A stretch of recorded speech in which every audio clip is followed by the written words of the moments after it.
For the past few months, the Trump administration has staged a dramatic pressure campaign against Venezuela, conducting airstrikes on Venezuelan boats and amassing unprecedented amounts of firepower in and around the Caribbean Sea. The White House claims this is all about combating drug traffickers, but this already flimsy excuse now looks increasingly implausible, given that Trump has just deployed the world's largest aircraft carrier. So in this video, we're going to explain why a growing number of people, including Venezuela's de facto president Nicolás Maduro, now think the real objective is regime change, and whether this is really a good idea.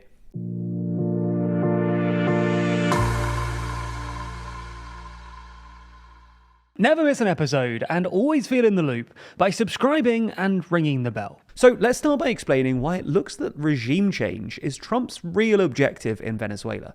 For starters, the stated reason for the military buildup, namely to stop drug trafficking, no longer looks plausible, given the massive amount of equipment that the US has deployed. You don't need aircraft carriers, for instance, to stop drug boats. Conversely, the buildup isn't anywhere near enough for a full-scale invasion and occupation. There are a few thousand US troops around Venezuela, nowhere near the 100,000 or so that the Rand Corporation estimates that the US would need for a successful invasion.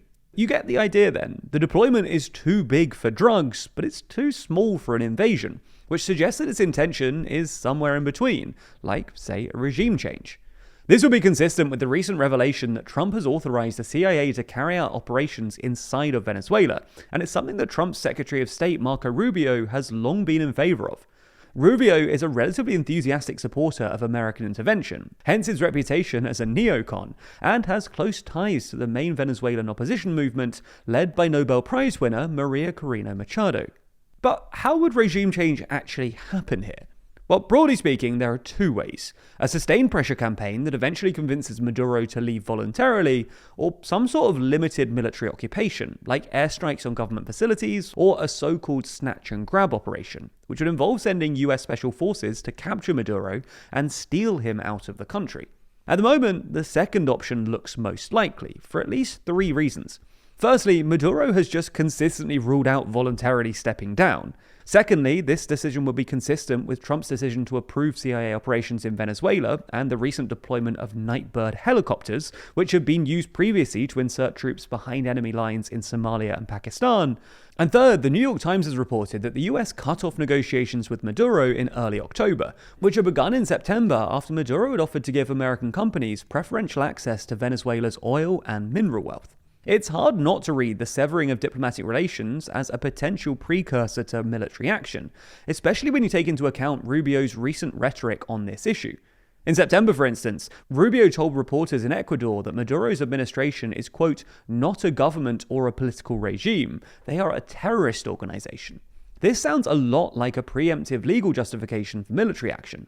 After all, the Trump administration has already tried to justify its strikes on Venezuelan boats by labeling Venezuelan drug gangs as terrorists and arguing that the strikes thus amount to self-defense. Similarly, the Trump administration has recently designated Maduro as the head of the Cartel de las Solis, another alleged drug gang that the US has now designated as a terrorist organization, despite the fact that it's not even clear that the group actually exists. You get the idea then. The evidence suggests that the US is currently pushing for regime change. But would this actually be a good idea? Well, Trump and the neocons would argue fairly that Maduro is a brutal dictator whose rule has been terrible for ordinary Venezuelans. Maduro has only been able to hold on to power by repressing domestic opposition and outright cheating. At last year's presidential election, for instance, the vote tallies claimed by the government also translated perfectly to percentages with a single decimal place. This is obviously mathematically impossible and pretty much definitive proof that Maduro just made up his ideal percentages and translated them into votes. The Venezuelan opposition has also tried to present itself as a ready alternative, and Machado has recently announced plans for the first 100 days after Maduro's removal. Machado has also promised to liberalize Venezuela's economy, which would have the additional advantage, from Trump's perspective, of opening up Venezuelan oil and mineral riches to American companies. So Trump and co are presumably hoping to just switch Maduro out with Machado.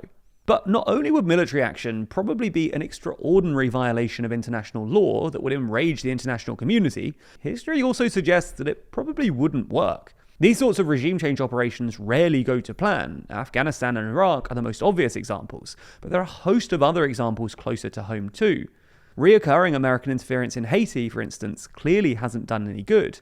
And while it succeeded in toppling the Marxist government, America's intervention in Grenada in 1983 ultimately destabilized the country and invited widespread international condemnation.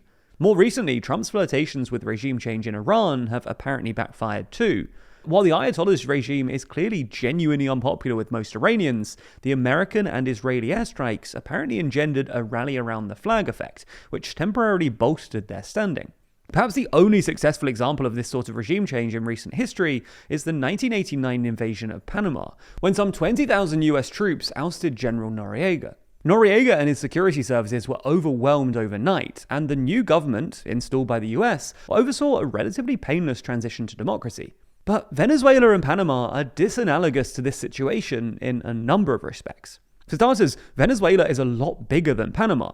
Venezuela has a population of something like 30 million people, while Panama had a population of just 2 million or so back in 1989, but still required 20,000 US troops. An equivalent manpower advantage would thus require something like 300,000 US troops, and probably more given that they wouldn't even have the advantage of surprise they did when they entered Panama. It's also worth mentioning that, in what Washington originally envisaged as a simple snatch and grab, thousands of US troops had to stay behind to root out pockets of Noriega support in Panama. It wasn't a simple mission. 23 American soldiers were killed in the process, as well as hundreds of Panamanian citizens. The US public were willing to tolerate these casualties because Noriega was incredibly unpopular and had essentially started the war when his security forces killed an unarmed US Marine and abused another US naval officer and his wife. But it's hard to see American voters today tolerating a forever war in Venezuela, especially considering that Trump campaigned as a peace candidate. And finally, while Machado might be genuinely popular in Venezuela, her ascendance wouldn't be guaranteed. Public opinion might sour if she was perceived as an American lackey, and there are lots of people within the Venezuelan political class and its military who would probably try and snatch the crown.